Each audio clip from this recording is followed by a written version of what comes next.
Stiamo facendo le spelle che noi le chiamiamo puduruna alla Ialatis, un termine antico.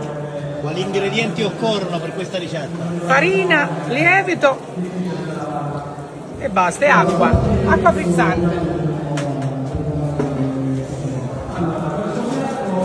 E lavorare bene. Basta. Pochi minuti di frittura e sono pronti. E sono pronti per mangiare e poi immergere nello zucchero.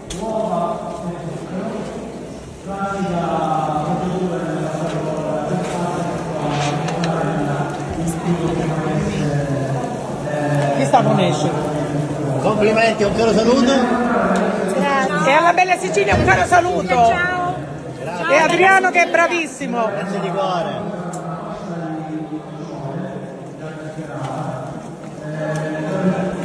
Ah, mannaggia, nemmeno.